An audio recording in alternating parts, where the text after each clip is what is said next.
Hello guys, कैसे हैं आप लोग। उम्मीद है आप सब खैरियत से होंगे। आज इस कोर्स का लेक्चर नंबर 7 है जिसमें हम डिस्कस करेंगे कमेंट्स, कलर्स एंड कोटेशंस। सबसे पहले बात करते हैं कमेंट्स की। तो कमेंट्स को लिखने का तरीका ये होता है, आप पहले ब्रैकेट डालेंगे, फिर ये साइन आएगा, फिर उसके बाद दो लाइंस आएंगी जिसे आप माइनस का साइन भी कह सकते हैं, ठीक है। और उसके बाद आप जो भी लिखना चाहते हैं यहाँ पर लिख सकते हैं। मैं अगर यहाँ पर कुछ भी लिखता हूँ, कोड फ्रॉम स्टार्ट, कमेंट को लिखने का ये तरीकाकार होता है। अब कमेंट नाम से आपको लग रहा होगा कि फेसबुक वाला और यूट्यूब वाला कमेंट बिल्कुल भी ये वो वाला कमेंट नहीं है, बल्कि ये कमेंट बिल्कुल उसके ऑपोजिट है। वो तो शो होता है लेकिन ये शो नहीं होता। मिसाल के तौर पर टैग लेता हूँ पी टैग और इसमें कुछ भी लिख लेता हूँ हेलो वर्ल्ड। तो इसे मैं ओपन विद लाइव सर्वर करता हूँ तो आप देख सकते हैं हेलो वर्ल्ड लिखा हुआ आ गया, लेकिन जो मैंने कमेंट किया था वो यहाँ पर शो नहीं हो रहा। आपने जो भी कमेंट्स अपने कोड में लिखे होते हैं वो आपकी वेबसाइट पर एग्जीक्यूट नहीं होते, शो नहीं होते। तो कमेंट हम यूज़ क्यों करते हैं? कमेंट को यूज़ करने का बेसिक पर्पज़ ये होता है कि जब आप कोई भी कोड लिखेंगे या कोई वेबसाइट बनाएंगे तो उसके लिए कोड बहुत ज़्यादा लेंथी हो जाएगा। तो उसमें से ख़ास कोड को ढूंढना कि यार मैंने इमेज कहाँ पर लगाई थी, या मैंने कोई भी चीज़, मैंने हेडिंग कहाँ पर डाली थी, या आपने एक सेशन बनाया था, लेट्स से मैंने एक अबाउट सेशन बनाया था, मैंने एक टेस्टिमोनियल सेशन बनाया था, उसके अलावा कॉन्टैक्ट अस सेशन बनाया था। तो जब मैं इसके रिलेटेड कोड को ढूंढना चाहूँगा मुझे बहुत ज़्यादा मुश्किल होगी। तो हम क्या करते हैं, जब कोडिंग कर रहे होते हैं या वेबसाइट बना रहे होंगे तो हम साथ साथ कमेंट्स लिखते जाएंगे, जिसके लिए भी हमने कोडिंग की होगी तो साथ साथ उसके बारे में बताते जाएंगे, ताकि जब फ्यूचर में मैं अपने कोड को ओपन करूं या मैं अपने कोड को अपने फ्रेंड या अपने क्लाइंट को दूं, वो जब ओपन करे उसे आसानी से मेरे कोड की समझ आ जाए, भाई कौन सी चीज़ मैंने कहाँ पर लगाई थी वो उसे आसानी से पता चल जाए। तो इसलिए हम कमेंट्स का यूज़ करते हैं। अब हम बात करते हैं कलर्स की। कलर्स के बारे में मैंने प्रीवियस लेक्चर में भी बताया था, लेकिन यहाँ पे मैं बताऊँगा कि आप कलर्स को किस किस तरह से लिख सकते हैं। तो कलर लगाने के लिए मुझे लिखना होगा स्टाइल, और डबल कोटेशन के अंदर अगर मैं हेलो वर्ल्ड का कलर चेंज करना चाहता हूँ तो जस्ट मैं कलर लिख दूंगा और साथ में जो भी मैं कलर देना चाहता हूँ उसका नेम लिख दूंगा। तो ब्राउज़र पे चलते हैं, इसके आउटपुट देखते हैं। तो ये देखें इसका कलर चेंज हो गया। तो अगर मैं बैकग्राउंड कलर देना चाहता हूँ तो जस्ट मुझे लिखना पड़ेगा बैकग्राउंड कलर। तो बैकग्राउंड कलर लिखते ही जो हेलो वर्ल्ड के बैक का कलर होगा वो चेंज हो जाएगा, ठीक है। अब मेरे बताने का मतलब ये है कि ये जो आप कलर लगा रहे हैं, ठीक है, दो तीन तरीके हैं इसे लिखने के। एक तो ये जस्ट आप नेम लिखते हैं, जैसे मैंने अभी रेड लिखा, इसकी जगह पे अगर मैं ब्लू लिखूंगा तो ब्लू कलर आ जाएगा। उसके अलावा अगर मैं लिखता हूँ टोमेटो तो ये देखें ये वाला कलर आ गया। एक तो ये तरीका हो गया इसे लिखने का। दूसरा तरीका है आप हैश डालें और कुछ भी नंबर लगा दें तो आपका कलर लग जाएगा, ठीक है। एक ये तरीका हो गया। और जो थर्ड वो ये है कि आप लिखेंगे RGB, उसके बाद राउंड ब्रैकेट डालेंगे और यहाँ पर वैल्यूज़ देंगे, कोमा, उसके बाद भी आप वैल्यू देंगे और कोमा, फिर उसके बाद भी आप वैल्यू देंगे। अब इसे गौर से समझिएगा, RGB का मतलब है क्या। ये जो आपने सबसे पहले वैल्यू दी हुई है ये है रेड कलर, आपको रेड कलर के बारे में बताएगा। उसके बाद जो वैल्यू है ये आपको ग्रीन कलर के बारे में बताएगा, और उसके बाद जो वैल्यू है वो आपको ब्लू कलर के बारे में बताएगा।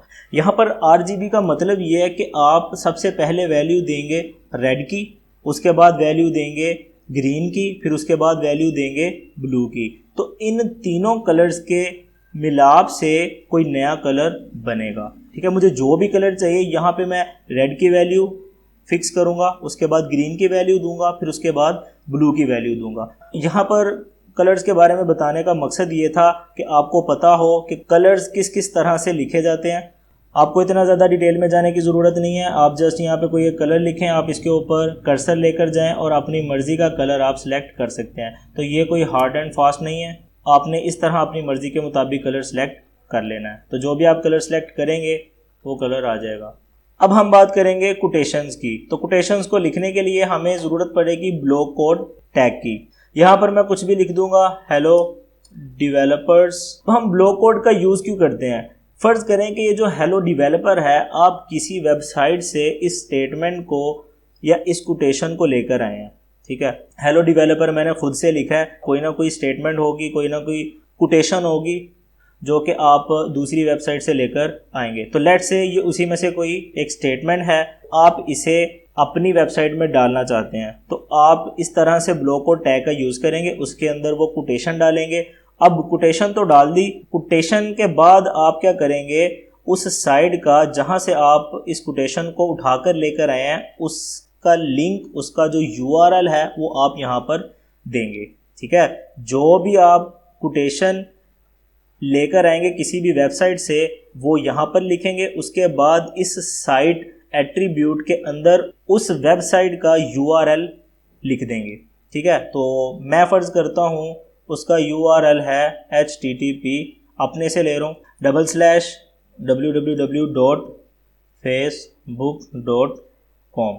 इस तरह से आप किसी भी कोटेशन को किसी भी वेबसाइट से उठाकर यहाँ पर लगा सकते हैं। अब हम बात करते हैं कि अगर मेरे पास कोई भी लाइन है या स्टेटमेंट है, उसे मैं डबल कोटेशन के अंदर लिखना चाहता हूं तो मैं कैसे लिखूंगा।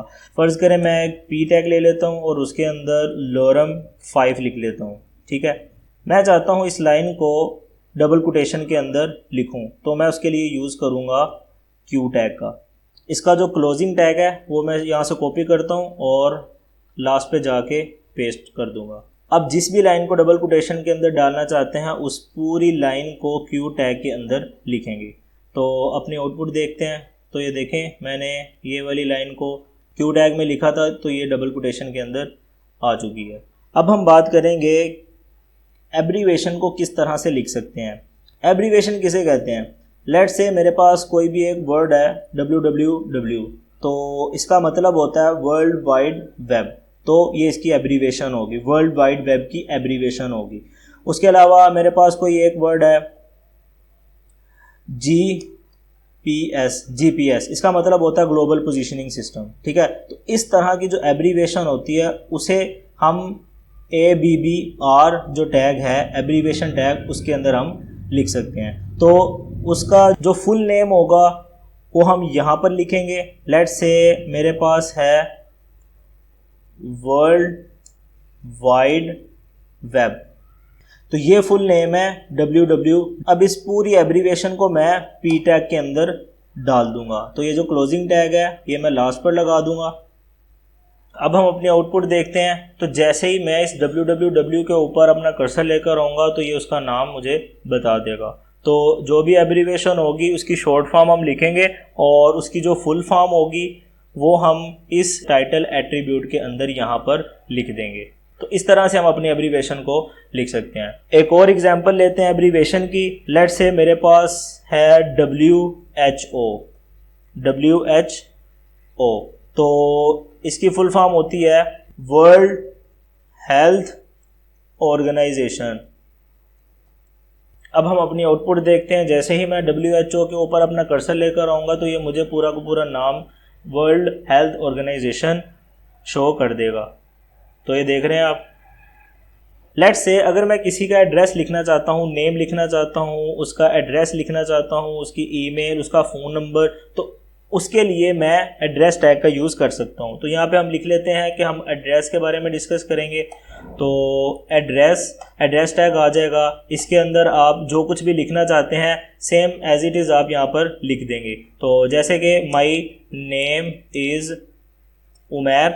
उसके अलावा अगर मैं चाहता हूँ कि माई नेम इज़ उमैर के बाद नेक्स्ट लाइन पे चला जाए तो मैं BR टैग का यूज़ करूँगा। BR टैग यूज़ होता है लाइन को ब्रेक करने के लिए। तो जैसे ही माई नेम इज़ उमैर आएगा वो उसके बाद नेक्स्ट लाइन पर चला जाएगा। लेट्स से नेम के बाद मैं किसी का एड्रेस देना चाहता हूँ तो यहाँ पर दे सकता हूँ USA, या जो भी आप यहाँ पर देना चाहते हैं ABCD, कुछ भी आप यहाँ पे एड्रेस दे सकते हैं। उसके बाद फिर से मैं BR टैग का यूज़ करूँगा नेक्स्ट लाइन पे जाने के लिए। लेट्स से यहाँ पर मैं ईमेल लिखना चाहता हूँ तो abc@gmail.com लिख दूँगा।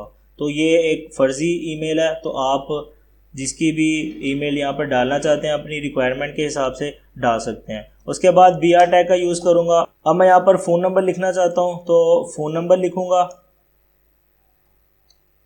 उसके बाद कॉलन और यहाँ पे मैं फ़ोन नंबर दे सकता हूँ। उसके बाद फिर से BR टैग का यूज़ करूँगा। अब हम अपने आउटपुट देखते हैं कि हमारी आउटपुट किस तरह से शो होती है। तो ये देख सकते हैं आप, उसने एड्रेस को इटैलिक में लिख दिया। तो जब भी आप कोई एड्रेस डालेंगे, नेम डालेंगे, कुछ भी डालेंगे, तो आप एड्रेस टैग का यूज़ करेंगे। अगर वीडियो अच्छी लगी हो और आपने इस वीडियो से कुछ सीखा हो तो वीडियो को लाइक करें, चैनल को सब्सक्राइब करें। आज की वीडियो में बस इतना ही। अब मिलते हैं नेक्स्ट वीडियो में, तब तक के लिए अल्लाह हाफिज़।